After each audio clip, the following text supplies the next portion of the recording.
Sebagaimana telah diketahui bersama bahwa perkawinan bukan sekedar pertemuan dua jenis kelamin untuk memperoleh keturunan, apalagi hanya sekedar untuk menyalurkan hasrat biologisnya. Namun harus ada tujuan yang lebih substantif dan bermakna, yakni terciptanya keluarga sakinah yang diliputi oleh rasa kasih, mawaddah, dan rasa sayang, rahmah.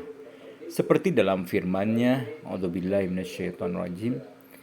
Wa min ayatihi an khalaqalakum min anfusikum azwajan litaskunu ilaiha wa ja'ala bainakum mawaddatan wa rahmah وَجَعَلَ بَيْنَكُم مَّوَدَّةً وَرَحْمَةً إِنَّ فِي ذَلِكَ لَآيَاتٍ لِقَوْمٍ يَتَفَكَّرُونَ. Dan di antara tanda-tanda kebesarannya ialah Dia menciptakan pasangan-pasangan untukmu dari jenismu sendiri, agar kamu cenderung dan berasa tentram kepadanya. Dan Dia menjadikan di antaramu rasa kasih dan sayang.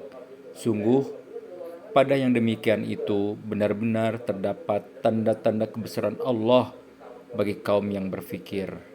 Quran Surat Ar-Rum, surat ke-30 ayat 21. Ayat ini mengandung pelajaran penting bahwa manusia adalah makhluk yang memiliki kemampuan untuk berketurunan sebagaimana makhluk lainnya. Hanya saja, dalam tataran prosesnya, manusia berbeda dengan binatang. Ada aturan yang harus dipenuhi sebelumnya, yakni melalui sebuah perkawinan yang sah menurut agama. Melalui perkawinan yang sah itulah manusia akan memperoleh ketenangan dan ketentraman meskipun sebelumnya keduanya tidak saling mengenal pribadi masing-masing secara mendalam. Dari sinilah kemudian muncul rasa saling menyayangi dan mengasihi sehingga keduanya bisa memiliki keturunan. Term yaskunu dalam ayat di atas dirangkai dengan huruf ila, bukan dirangkai dengan ingda, yang berarti ketenangan atau kebahagiaan itu bersifat batin atau rohani, bukan fisik. Di samping itu, susunan redaksi tersebut, yaskunu plus ila, juga mengindikasikan hilangnya kegoncangan dan gejolak jiwa yang sangat menggelisahkan. Ayat di atas memang menggunakan domir kum, kata ganti untuk laki-laki, akan tetapi ia juga ditujukan kepada kaum perempuan. Sebab kata zauj bukan berarti suami, tetapi menunjukkan arti menyatunya dua hal, dalam hal ini suami dan istri. Sehingga masing-masing disebut zauj bagi pasangannya.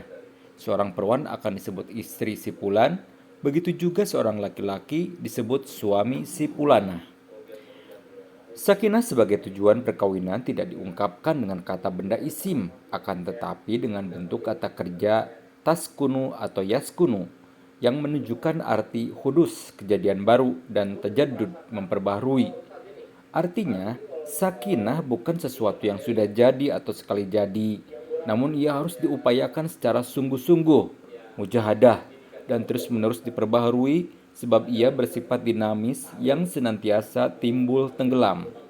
Atau dengan kata lain, sebuah perkawinan yang sakinah bukan berarti perkawinan yang tidak pernah ada masalah, sebab perkawinan bagaikan bahtera yang mengarungi lautan, dan setenang-tenangnya lautan pasti ada ombak. Namun demikian, gambaran sederhana dari keluarga sakinah adalah jika masing-masing pihak dengan penuh kesungguhan berusaha mengatasi masalah yang timbul dengan didasarkan pada keinginan yang kuat untuk menuju kepada terpenuhi ketenangan dan ketentraman jiwa tersebut. Sebagaimana disyaratkan oleh redaksi litas kunu ila, bukan litas kunu ingda. Di samping itu Al-Quran juga menyatakan bahwa sakinah tersebut dimasukkan oleh Allah melalui kalbu. Artinya kedua belah pihak, yakni suami dan istri, harus mempersiapkan kalbunya terlebih dahulu dengan kesabaran dan ketakwaan. Dalam hal ini Quraisy Shihab menyatakan bahwa persiapan kalbu harus melalui beberapa fase, bermula dari mengosongkan kalbu dari sifat-sifat tercela atau takholi, dengan cara menyadari atas segala kesalahan dan dosa yang pernah diperbuat, disertai tekad yang kuat untuk tidak mengulanginya dan berusaha menghindarinya. Disusul dengan perjuangan, mujahadah, untuk melawan sifat-sifat tercela tersebut dengan cara mengedepankan sifat-sifat terpuji, tahalli, seperti melawan kekikiran dengan kedermawanan, kecerobohan dengan keberanian, egoisme dengan pengorbanan, sambil terus memohon pertolongan dari Allah Subhanahu wa taala. Pertemuan dua jenis kelamin yang dijalin melalui perkawinan akan melahirkan kedamaian, ketenangan, dan ketentraman baik jasmani maupun rohani. Kemudian interaksi antara keduanya secara aktif inilah akan melahirkan rasa cinta, mawaddah. Term mawaddah dalam konteks ini mengacu pada penjelasan sebelumnya adalah mengandung dua makna sekaligus, yaitu mahabbah, cinta, dan tamani kaunihi, keinginan untuk mewujudkan. Atau dengan kata lain, perasaan saling mencintai itulah yang mendorong masing-masing pihak untuk saling mendekat. Oleh karena itu, mawaddah bukanlah cinta biasa yang terkadang timbul tenggelam bahkan pupus sama sekali. Mawaddah meminjam istilah Quraisy Shihab adalah cinta plus. Sebab ketika seseorang sudah dipenuhi perasaan mawaddah, maka cintanya akan sangat kukuh dan tidak mudah putus. Sebab hatinya senantiasa lapang dan kosong dari kehendak buruk. Dari rasa cinta yang mendalam inilah masing-masing pihak bertekad untuk melakukan yang terbaik dan berkorban untuk pasangannya. Disinilah perkawinan yang bertujuan membentuk keluarga yang sakinah akan senantiasa diliputi dengan rahmah, yaitu kondisi psikologis yang mendorong seseorang untuk melakukan yang terbaik kepada pihak lain. Ada juga yang memahami rahmah adalah sesuatu yang menumbuhkan sifat kasihan dan simpati atas dasar kekerabatan dan kasih sayang. Pendapat yang lain menyatakan bahwa rahmah adalah sesuatu yang mendorong seseorang melakukan perbuatan yang melahirkan ridho Allah.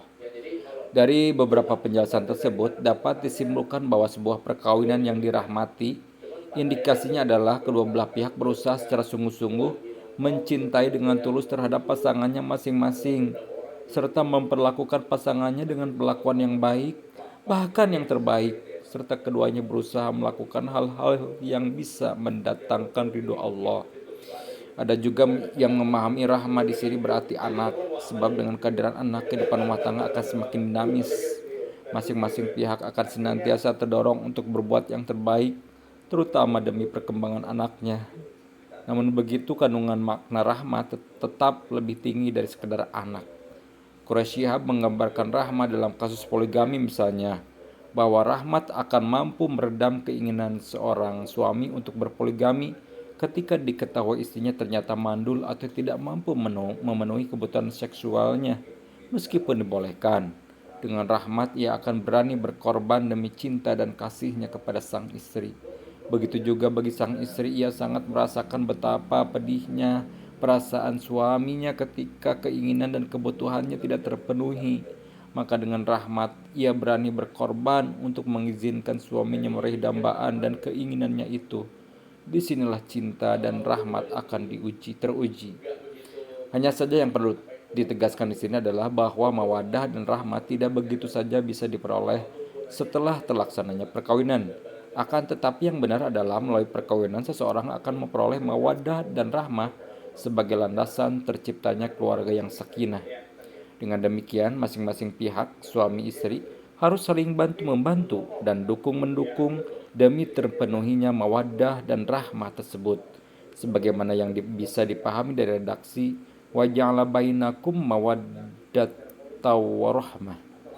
Menurut sementara pakar, sebagaimana dikutip oleh Quraisy Shihab, bahwa ada beberapa tahapan yang biasanya dilalui oleh pasangan suami istri sebelum mencapai kehidupan keluarga sakinah yang dihiasi dengan mawadah dan rahmah, antara lain yaitu: pertama, tahap bulan madu. Pada tahap ini kedua pasangan benar-benar menikmati manisnya sebuah perkawinan. Mereka sangat romantis, penuh cinta dan senda gurau. Pada tahap ini biasanya digambarkan bahwa masing-masing bersedia melalui kehidupan ini walau dalam kemiskinan dan kekurangan. Kedua, tahap gejolak. Pada tahap ini mulai timbul gejolak setelah berlalu masa bulan madu. Kejengkelan sudah mulai tumbuh di hati. Apalagi keduanya sudah mulai terlihat sifat-sifat aslinya yang selama ini sengaja ditutup-tutupi untuk menyenangkan pasangannya. Mereka sudah mulai menyadari bahwa perkawinan ternyata bukan sekedar romantisme, tetapi ada kenyataan-kenyataan baru yang boleh jadi tidak pernah terpikirkan sebelumnya. Pada tahap ini, sebuah perkawinan akan terancam gagal, dan masing-masing pihak biasanya merasa menyesal. Kenapa harus memilih dia sebagai pasangan hidupnya? Namun dengan kesabaran dan toleransi akan menghantar mereka pada tahap ketiga. Ketiga, tahap perundingan dan negosiasi. Tahap ini lahir jika masing-masing pihak masih merasa saling membutuhkan. Pada tahap ini juga mereka sudah mulai mengakui kelebihan dan kekurangan masing-masing. Jika mereka berhasil melewati tahap ini, maka akan membawa pada tahap berikutnya. Tahap keempat, tahap penyesuaian. Tahap ini masing-masing pasangan sudah mulai menunjukkan sifat aslinya, sekaligus kebutuhan yang disertai perhatian kepada pasangannya. Dalam tahap ini, masing-masing akan saling menunjukkan sikap penghargaan. Mereka juga merasakan kembali nikmatnya menyatu bersama kekasih, serta berkorban dan mengalah demi cinta. Keenam, tahap peningkatan kualitas kasih sayang. Pada tahap ini, masing-masing pasangan sudah menyadari sepenuhnya yang didasarkan pada pengalaman bukan teori, bahwa hubungan suami istri memang sangat berbeda dengan segala bentuk hubungan sosial lainnya. Pada tahap ini, masing-masing pihak menjadi teman terbaik dalam bercengkrama, berdiskusi, serta berbagi pengalaman. Masing-masing pihak juga berusaha untuk melakukan yang terbaik demi menyenangkan pasangannya. Keenam, tahap kemantapan. Pada tahap ini, masing-masing pasangan merasakan dan menghayati cinta kasih sebagai realitas yang menetap, sehingga sehebat apapun guncangan yang mendera mereka tidak akan bisa menggoyahkan rumah tangganya. Memang, riak-riak kecil masih akan tetap ada, namun riak-riak yang tidak akan menghanyutkan. Pada tahap inilah mereka merasakan cinta yang sejati. Tahapan-tahapan ini merupakan gambaran umum yang biasa dialami dalam hubungan suami istri. Hal ini juga bersifat relatif sehingga tidak bisa dikalkulasi secara matematis. Misalnya pada tahun keberapa sebuah perkawinan akan mengalami tahapan pertama, kedua, dan seterusnya. Begitu juga urutan ini tidaklah bersifat permanen, tetapi merupakan hasil sebuah penelitian atau ijtihad. Oleh karena itu, tidak menutup kemungkinan adanya tahapan-tahapan lain selain di atas.